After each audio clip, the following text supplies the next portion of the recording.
2 दशकों का वो दौर था, 2 दशकों का वो हुकूमत था और 2 दशकों का वो साम्राज्य था जिसमें नीतीश कुमार बिहार की सत्ता के बागडोर को संभालने का काम कर रहे थे। और आखिरकार बढ़ते समय के साथ नीतीश कुमार के जो वर्चस्व था, रुतबा था, वो बदस्तूर कायम रहा। और 2025 में नीतीश कुमार के इस उम्र के पड़ाव में भी नीतीश कुमार ने ये साबित कर दिया था कि नीतीश कुमार जो चाहेंगे वही होगा, यानी बिहार की राजनीति का खिलाड़ी नीतीश कुमार को माना जाता था। और 2025 के प्रचंड जीत के बाद आखिरकार नीतीश कुमार फिर से मुख्यमंत्री बने, 10वीं बार शपथ ली। लेकिन किसे पता था कि इस विधानसभा चुनाव के बाद जो राज्यसभा की चुनाव 5 सीटों पर होंगे, जिसमें कहीं ना कहीं नीतीश कुमार के राजनीति वजूद को जो सपना बीजेपी संजोए हुए, यानी नीतीश कुमार के राजनीति पतन करने की चाहत जो बीजेपी ने पाल रखी थी, आखिरकार वो पूरी हो जाएगी। यानी राज्यसभा चुनाव के बहाने आखिरकार नीतीश कुमार के राजनीति का अंत बीजेपी ने कर दिया और बिहार की राजनीति के माहिर खिलाड़ी, बिहार की राजनीति के सहमात के कहीं ना कहीं बेहतरीन योद्धा आखिरकार नीतीश कुमार क्यों मुख्यमंत्री पद से इस्तीफा देंगे, राज्यसभा जाना आखिर वो क्यों मान गए। इन तमाम अंदर के पीछे की कहानी के लिए हमारे साथ वरिष्ठ पत्रकार संतोष सर हैं। संतोष सर वही शख्स हैं जो बिहार के मुख्यमंत्री नीतीश कुमार के साथ कई दशकों तक साथ रहे। नीतीश कुमार बिहार की राजनीति के एक ऐसे मंझे हुए खिलाड़ी हैं जो कब क्या करेंगे कोई नहीं जानता है। आखिर आप नीतीश कुमार के साथ रहे हैं सर, लंबा सालों का साथ रहा, आखिर नीतीश कुमार को क्यों निपटा दिया गया और नीतीश कुमार हथियार डाल भी दिए बीजेपी के सामने? देखिए, विधानसभा चुनाव के समय से यह अंदेशा था कि चुनाव के बाद भारतीय जनता पार्टी नीतीश कुमार की पारी समाप्ति करेगी और अंदेशा था कि विधानसभा चुनाव के बाद ही मुख्यमंत्री अपना बनाएगी। लेकिन प्रचंड जीत के कारण भारतीय जनता पार्टी बैकफुट पर आ गई और मजबूरी में नीतीश कुमार को मुख्यमंत्री बनाए। और उसके बाद चुनाव के समय सोच लिया गया था, लेकिन जो धमाकेदार आपने देखा होगा, भारतीय जनता पार्टी के किसी नेता ने मुख्यमंत्री पद के लिए नीतीश कुमार के नाम की घोषणा नहीं की थी। कितना भी पूछने पर होता कि विधायक दल की बैठक में तय होगा, समय तय करेगा, यह कहकर टाल दिया जाता था। लेकिन इतना प्रचंड बहुमत हुआ, नीतीश कुमार के नाम पर बिहार की जनता ने वोट दिया था, इसलिए मजबूरी में उन्हें बनाया गया। लेकिन उसके बाद से ही लगातार प्रयास चल रहा था कि नीतीश कुमार की छवि को खराब किया जाए और खराब करके नीतीश कुमार को मुख्यमंत्री पद से हटाया जाए। आप देखते होंगे कि मीडिया के माध्यम से या कई माध्यमों से नीतीश कुमार के अस्वस्थ होने की बात कही जाती थी, बीमारी का कहा जाता था, कभी कभी उन्हें कहा जाता था कि मेंटल हैं, यहाँ तक कहा जाता था। मतलब नीतीश कुमार की छवि को पूरी तरह से खराब करने का प्रयास किया गया था और उसमें उनके जदयू के भी कई नेता शामिल थे। आज नीतीश कुमार को मजबूरी में जो राज्यसभा जाना पड़ रहा है, मुख्यमंत्री के पद छोड़ने की नौबत आ गई है। अब तो छोड़ना ही होगा, 1 महीना बाद छोड़े, 10 दिन बाद छोड़े, लेकिन छोड़ना पड़ेगा अब तो राज्यसभा जाएंगे तो। लेकिन इसमें कहीं ना कहीं उनके साथ भितरघात उन्हीं के अपनों ने किया है, उनके पीठ में खंजर धोखा है, जो भाजपा के साथ मिल करके।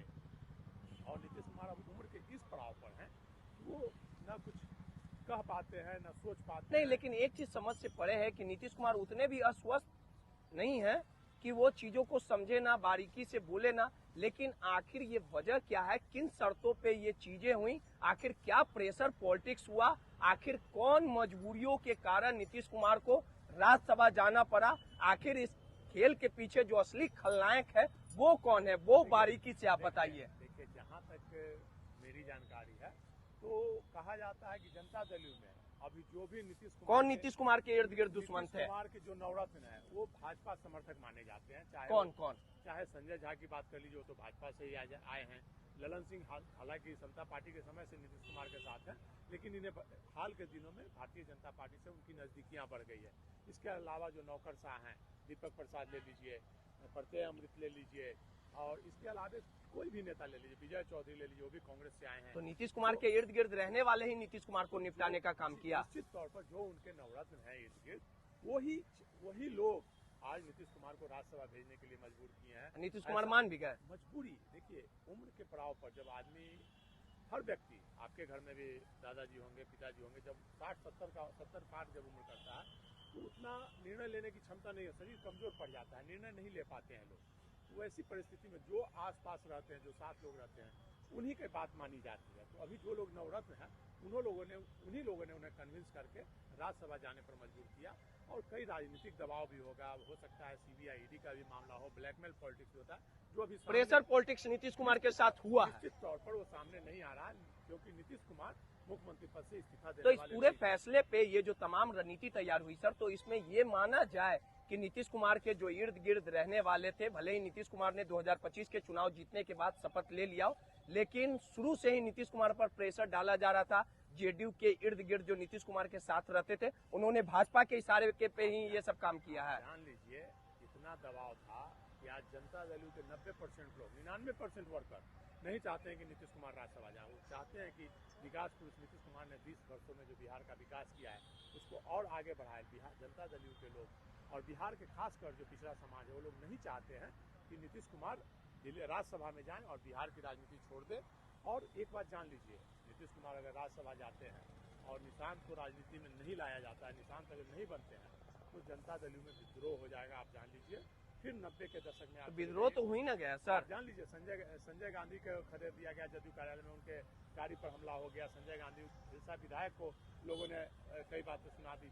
सब लोगों का कहना है कि नहीं, आप लोग दबाव डालिए, नीतीश जी को राज्यसभा नहीं जाना चाहिए। जदयू के नेताओं का मानना है ये। सर एक आखिरी सवाल है, जो बीजेपी चाहती थी, बीजेपी नीतीश कुमार को निपटाने के लिए कई दशकों से प्रयासरत थी, सपना संजोए हुए थी, और नीतीश कुमार के पैरलर में जब जब कोई बीजेपी का बड़ा नेता उतारा जाता था तो नीतीश के सामने टिक नहीं पाता था, और जो भी बीजेपी के नेता अगर नीतीश कुमार के खिलाफ बोलने का काम किए वो हाशिए पर चलेंगे।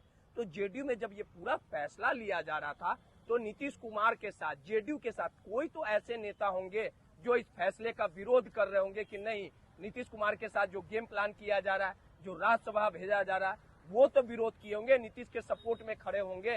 अशोक चौधरी हो, संजय झा हो, ललन सिंह हो, तमाम ये बड़े नाम जो नीतीश कुमार के इर्द गिर्द रहते हैं कि सभी के सभी बीजेपी के कहने पे ही एक सारा काम करती है।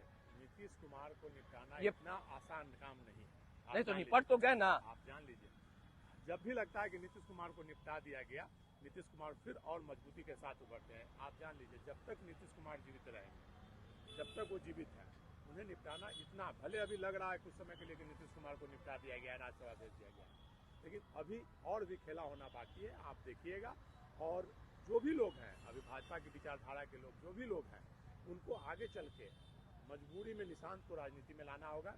अगर जनता दल यू के कार्यकर्ताओं का गुस्सा शांत करना है तो निशांत को राजनीति में लाना होगा, आगे करना एक आखिरी सवाल, नहीं तो वोट बैंक जो है जनता दल यू का है, जो एक आखिरी सवाल है, वो बिखर जाएगा। एक आखिरी सवाल है, ये क्लियर कर दीजिए कि निशांत अगर बिहार की राजनीति में नहीं आएंगे और अगला जो सत्ता परिवर्तन होगा, जो नई सरकार बनेगी या कहिए एनडीए की सरकार बनेगी, तो बीजेपी का चेहरा कौन आगे होगा? और आने वाले समय में आप जिस प्रकार से खेला की बात कर रहे हैं, तो ये माना जाए कि विपक्ष भी बड़ा सॉफ्ट है, शांत है, नीतीश कुमार जा सकते हैं देखिए आरजेडी के साथ, तेजस्वी के साथ, क्योंकि जिस प्रकार से नीतीश कुमार को परेशान किया जा रहा है, जैसे नीतीश कुमार को हटाया गया, हो सकता है कि आप जान लीजिए नीतीश कुमार को हटाना, अभी नीतीश कुमार भले ही चुप हो, लेकिन आरजेडी के, देखिए केंद्र सरकार को भारी ना पड़ जाए, कहीं केंद्र की सत्ता भी ना चली जाए भाजपा की। और आप एक बात जान लीजिए, अभी जैसे जो जानकारी है कि भाजपा किसी नए चेहरे को लाना चाहती है उप मुख्यमंत्री की, डिप्टी मुख्यमंत्री के रूप में संजीव चौरसिया का नाम चल रहा है मुख्यमंत्री बनाने के लिए। मुख्यमंत्री संजीव चौरसिया, दिग्गा वाले विधायक जी, उनका नाम आ रहा है। उसके अलावा सम्राट चौधरी है, नित्यानंद राय, सम्राट चौधरी है, नित्यानंद राय है, लेकिन ज्यादा नाम संजीव चौरसिया का चल रहा है। नितिन नवीन भी बन सकते हैं। और डिप्टी सीएम में संजय झा और ललन सिंह की बात चल रही है, डिप्टी सीएम बिहार का बनाने के लिए। जदयू से 2 डिप्टी सीएम होंगे। तो साफ तौर पे माना जाए सर कि जो बीजेपी की चाहत थी वो लगभग कंप्लीट हो गई। तो मैं ऐसा है कि अगर तालमेल नहीं बैठा तो नीतीश आरजेडी के साइड चले जाए, ऐसा हो सकता है? राजनीति में संभावनाओं का खेल है। राजनीति में ना कोई दोस्त होता है ना दुश्मन होता है। भविष्य में हो सकता है कि जनता दल यू आरजेडी मिल जाए, तो आश्चर्य की बात नहीं होगी। अभी खेला बहुत होगा, खेला बाकी है, जान लीजिए। चलिए, निशांत अगर राजनीति में आ जाते हैं तो जनता दल यू बचा रह जाएगा, भाजपा के साथ गठबंधन कायम रह जाएगा। लेकिन निशांत अगर राजनीति में नहीं आते हैं तो जनता दल यू में विद्रोह होगा और अगड़ा पिछड़ा की राजनीति जो 90 के दशक में शुरू हुई थी फिर एक बार परवान चलेगी। चलिए, सीधे तौर पे बिहार के मुख्यमंत्री नीतीश कुमार भले ही खामोश हो, लेकिन नीतीश कुमार को जिसने भी प्रेशर पॉलिटिक्स के तहत आगे बढ़ाने का काम किया या उन्हें परेशान करने का काम किया, तो बड़े शिद्दतों के साथ बिहार के मुख्यमंत्री नीतीश कुमार ने उन्हें ठिकाने लगाने का काम किया है। भले ही राज्यसभा नीतीश कुमार जाएं, लेकिन अभी भी खेल बाकी है और इसका करारा जवाब आने वाले समय में मुख्यमंत्री नीतीश कुमार कोई बड़ी चाल चलकर दे सकते हैं।